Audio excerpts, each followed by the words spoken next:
mostly this morning on the passage from Leviticus, but before we move into the sermon, there's something that I need to say, and those of you who are in Bible study Thursday night know what I'm about to say.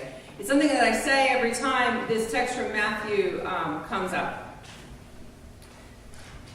Verse 39 in chapter 5 of Matthew that talks about turning the other cheek does not condone intimate partner violence or domestic abuse or whatever name you want to give it. This is not a permission slip for anyone to beat or otherwise physically or verbally or emotionally abuse their partner, their spouse, or their significant other. This is not a command for anyone to stay in such a relationship. This passage is talking about taking the power away from the one who would want to shame you by slapping you in the face, by refusing to be shamed by it, and saying, sure, go ahead. But if you are in an abusive relationship, the best way to take the power away from your abuser, the best way to refuse to be shamed by it, is by seeking help, by telling someone, by finding a safe way to get yourself out of that situation. This community, I pray, is such a safe and supportive place. And I am a safe person.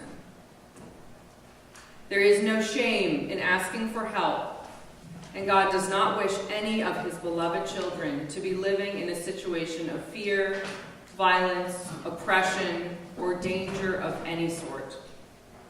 If anyone in my hearing needs to hear this today, know that I am here for you.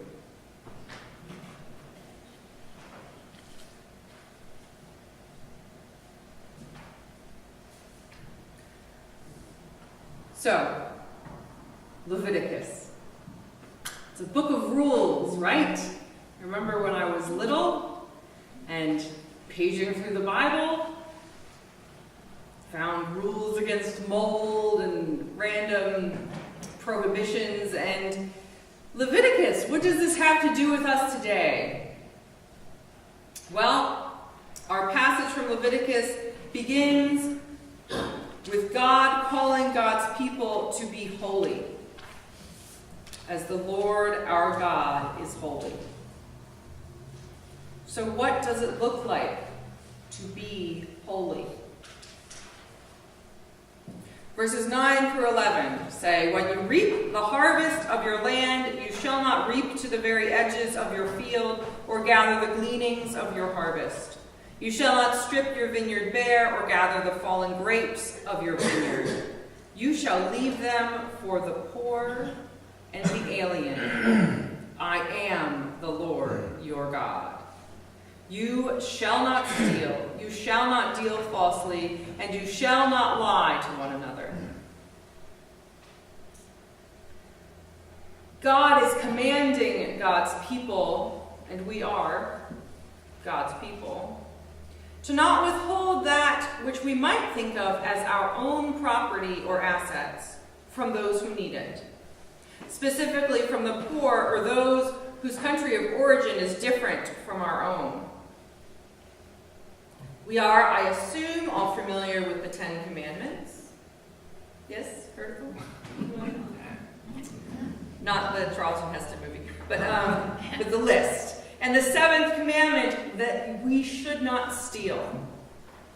God is offering an interesting definition here of theft. Stealing as withholding that which is ours from those who we see as other. Those who do nothing to, we would say, earn the benefits or the wealth or the assets. And this, I think, is a very difficult text for us because we are all guilty of this in some way. So we have to wonder, then, why does God say this? Why does God say that it is stealing to withhold that which we have grown in our fields, that which we have earned at our jobs? the stuff we have amassed in our own lives, why is it stealing to not give that away to the poor and the stranger? Because it's our stuff. Wouldn't it be stealing if somebody came in and took it from us? Don't we own those things? Isn't that money ours? It's in my bank account. It's my money. Well, I think you all know where I'm headed with this. We are in church, after all. If we look back at last week's reading from 1 Corinthians, there's a beautiful little snippet, verse 6 of chapter 3 of 1 Corinthians, where Paul is talking about where all of this comes from. He says, I, Paul, planted, Apollos watered, but God gives the growth. God gives the growth. God provides in creation enough for everyone, and we really do, on our earth, have enough for everyone. Enough food, enough water. And everything after that, of course, we have enough of it. Enough for everyone.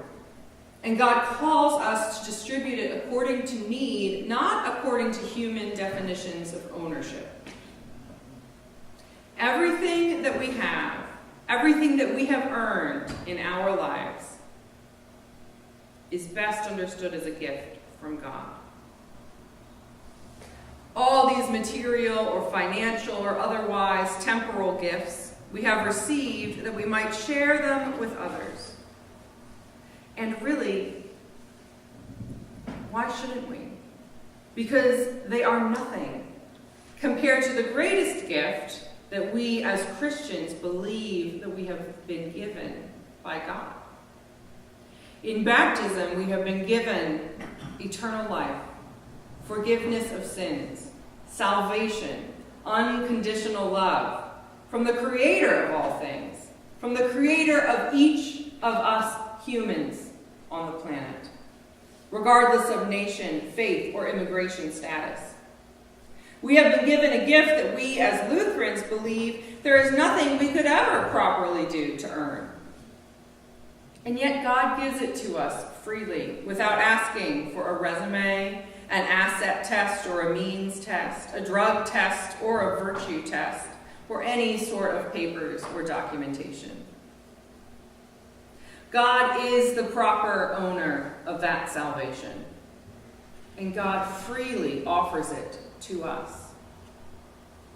How much more, then, can we, who are not truly the owners or possessors of anything we have received through the bounty of God's creation, or through the monetization and the objectification and the commodification of that bounty, how much more can we, once we realize who the rightful owner is of our assets, offer our bounty freely to our fellow human beings? Let us give thanks for the gifts that we have been given. Let us hear God's call in our lives as baptized siblings in Christ, as members of one common human family with all of God's children.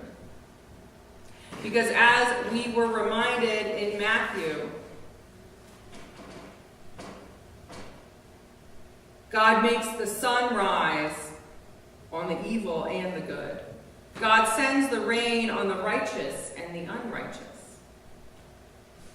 God distributes the gifts without discrimination and calls us to follow suit. Amen.